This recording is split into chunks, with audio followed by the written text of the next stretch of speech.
Πάμε να φτιάξουμε ένα κερί σε σχήμα καρπούζι.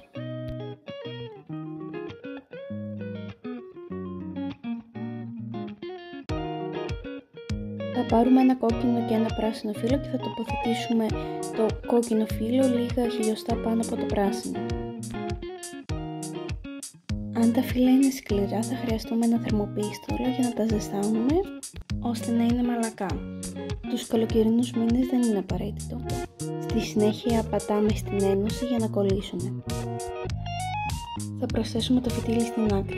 Προσοχή το φυτίλι να μην προεξέχει στο πάτο του κεριού γιατί υπάρχει κίνδυνος φωτιάς. Ζεσταίνουμε τα φύλλα και αρχίζουμε να τυλίγουμε.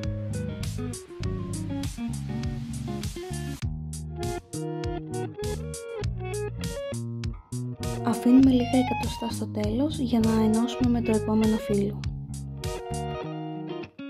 Παίρνουμε ένα κόκκινο και ένα πράσινο φύλλο και επαναλαμβάνουμε την ίδια διαδικασία για να τα κολλήσουμε.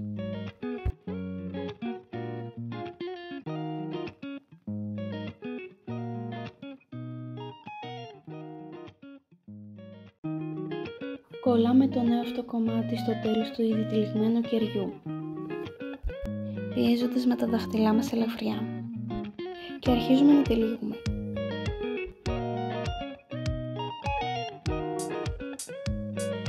Ακολουθάμε την ίδια διαδικασία και για το τρίτο σετ φύλλων.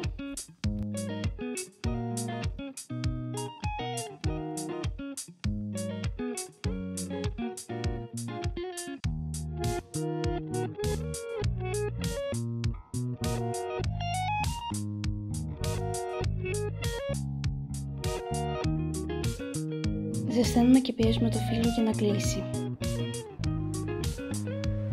Παίρνουμε την άσπρη λωρίδα και το τοποθετούμε ανάμεσα στο κόκκινο και στο πράσινο φύλλο. Κόβουμε ό,τι περισσεύει και πιέζουμε ώστε να κολλήσει. Κόβουμε το μαύρο φύλλο σε μικρά κομμάτια. Λάθουμε με το χέρι μας μικρές μπιλίτσες και τις βάζουμε πάνω στο κερί μέσα στις κυψέλες. Τις πιέζουμε καλά ώστε να κολλήσουν.